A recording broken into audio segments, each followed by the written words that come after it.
By the late 1920s, organized crime in America wasn't just about street gangs fighting over neighborhoods. It had evolved into a billion-dollar empire. Bootlegging, gambling, labor racketeering, the money was flowing.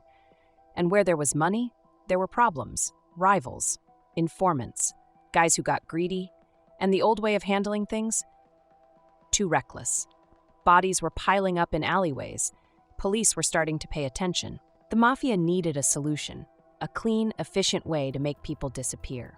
And that's when they created Murder, Inc., a full-scale contract-killing business run like a corporation with a roster of professional hitmen ready to wipe out anyone who got in the way.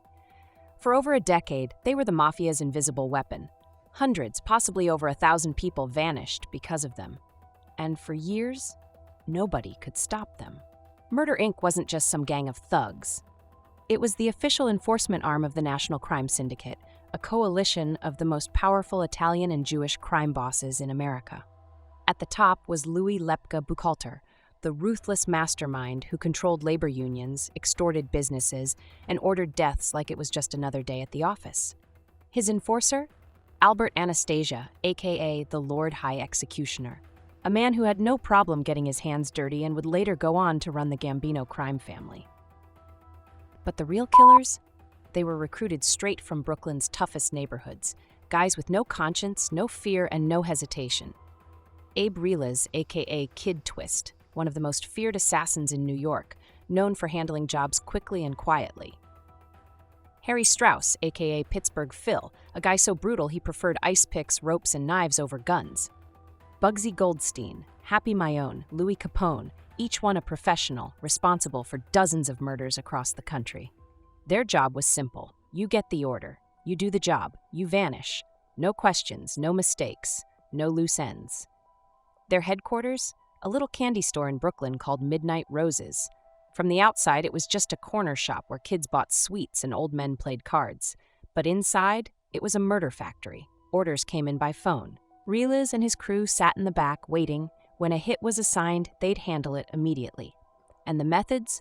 Brutal, efficient, and varied. If it needed to be quiet, they'd use an ice pick to the ear. Quick, silent, no blood splatter. If it needed to look like an accident, they'd strangle the target and set the scene as a suicide. If the bosses wanted to send a message, the body would be riddled with bullets, burned, or hacked to pieces. One of their favorite tricks? Dressing as cops.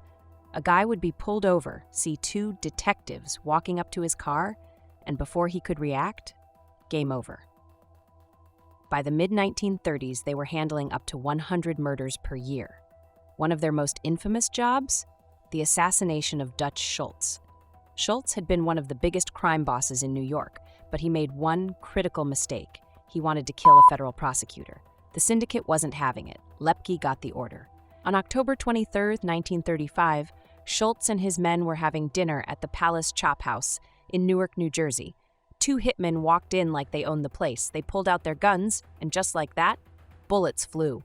Schultz was hit multiple times, but he didn't die immediately. He spent the next 24 hours in a hospital, mumbling nonsense before finally dying from his wounds.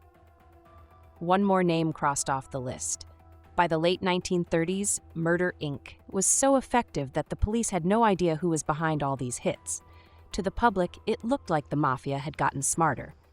But behind the scenes, Murder, Inc. was everywhere. Until they made one mistake, and that mistake's name? Abe Reles. Real quick, if you like this story so far, go ahead and like, comment, and hit that subscribe button. It helps more than you know, and trust me, you don't want to miss what's coming next on Talescape. All right, back to it. Abe Reles had built a fearsome reputation in the underworld. He wasn't just another trigger man. He was one of Murder, Inc.'s top enforcers, a man who had personally carried out dozens of hits and planned countless others. But by 1940, his luck ran out. Law enforcement was finally closing in, and when Reles got arrested, he made a decision that would bring the entire empire down. By the late 1930s, police and federal agents had started connecting the dots. For years, bodies had been piling up across the country, all executed with the same level of precision. No witnesses, no survivors, and in many cases, no bodies at all. Something wasn't adding up, and when the feds started digging deeper, one name kept coming up: Louis Lepke Buchalter. Lepke was running Murder Inc. like a business. He gave orders, collected payments, and never pulled the trigger himself. But in 1939, he realized the walls were closing in. The FBI had built a solid racketeering case against him, and they were working on tying him to multiple homicides. So what did he do? He vanished. For nearly 2 years, Lepke was the most wanted man in America. His face was all over newspapers, radio broadcasts, and FBI bulletins. Eventually, he had no choice but to turn himself in. But here's the thing, they didn't have a murder charge on him yet. They needed more. And that's where Abe Reles came in. Reles had been loyal for years, but by 1940, his own recklessness had caught up with him. He had become too flashy, too unpredictable, drawing attention when Murder Inc. was supposed to be silent. When police arrested him on murder charges, he was backed into a corner. And when prosecutors sat him down, they gave him 2 options: go to the electric chair, talk. For the first time in his life, Reles got scared. And when he opened his mouth, he didn't just confess, he took down the entire operation. Reles didn't just snitch on a few guys. He gave law enforcement a masterclass on how Murder Inc. operated. He laid out the chain of command. He named names. He described in detail how dozens of murders were carried out. And he didn't just give testimony, he gave stories. The 1936 execution of Joe Rosen, a former trucker who had crossed Lepke. Rosen had been out of the business for years, but Lepke didn't like loose ends. Reles described how hitmen entered Rosen's Brooklyn candy store and shot him 17 times at point-blank range. The hit on Walter Sage, a loan shark suspected of skimming money. Reles explained how the job had to be quiet, so they strangled Sage inside a moving car, then dumped his body in a lake, weighing it down with slot machine parts. The execution of Irving Puggy Feinstein, a small-time gangster who had annoyed the wrong people. His death was especially brutal. Reles described how Feinstein was first strangled, then stabbed repeatedly, then set on fire to make sure there was nothing left to identify. With every confession, Reles was sealing another death sentence. By 1941, his testimony had led to multiple arrests, including some of the biggest names in Murder Inc. And at the top of the list, Lepke. Once prosecutors had Reles' testimony, Lepke's fate was sealed. He was convicted of ordering multiple murders and sentenced to death in the electric chair. And with him gone, Murder Inc. was finished. The syndicate started cutting loose ends, eliminating anyone who might turn informant. More and more hitmen got arrested, some flipped, some vanished, and one by one, the entire operation collapsed. But there was one last twist in the story. Because Abe Reles, 7%, he never made it to court for the biggest trial of all. By 1941, Abe Reles had done the impossible. In less than a year, he had taken down Murder Inc., put its top killers behind bars, and ensured that Louis Lepke Buchalter was heading for the electric chair. He was set to testify in the biggest trial yet, the case against Albert Anastasia. But before he could take the stand, he died. And the way it happened, let's just say no one believes it was an accident. Since flipping on Murder Inc., Reles had been the most valuable informant in the history of organized crime. His testimony had already secured multiple convictions, and he was about to do something no one had ever done: take down Albert Anastasia, one of the most powerful mobsters in America. Prosecutors knew that Reles was a dead man walking, so they didn't take any chances. They placed him in protective custody at the Half Moon Hotel in Coney Island, locking him up on the 6th floor with round-the-clock police protection. For weeks, he stayed there under constant watch, preparing for the trial. Then, on the morning of November 12, 1941, guards found him dead on the pavement outside the hotel. The official report? He fell out the window.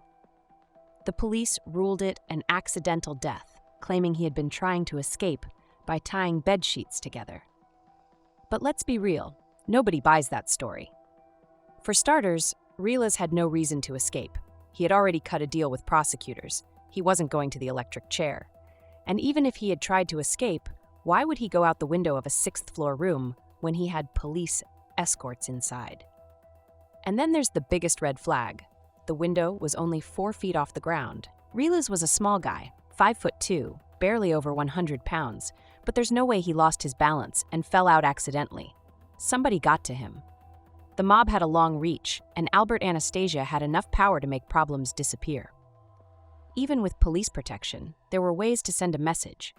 And that's exactly what this was, a message.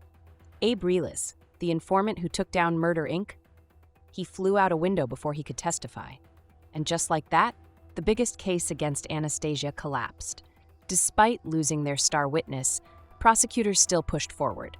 They had enough evidence from Relis's earlier testimony to convict Louis Lepke Buchalter, who became the first major crime boss to be executed by the federal government.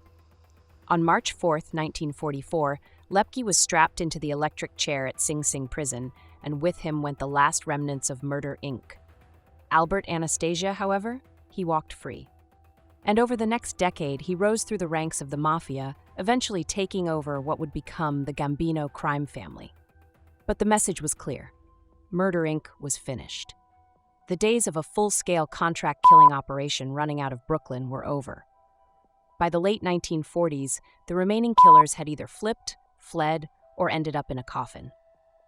The Mafia didn't stop killing people. They just went back to the old way, quiet, in-house, and without a murder-for-hire hotline. The story of Murder Inc. is one of the most terrifying examples of organized crime at its peak. For over a decade, this crew carried out hundreds of hits, enforcing the will of the most powerful crime syndicate in America. And yet, in the end, they were brought down by one of their own. Abe Relis thought he was getting out alive. Instead, he ended up as another body in the morgue.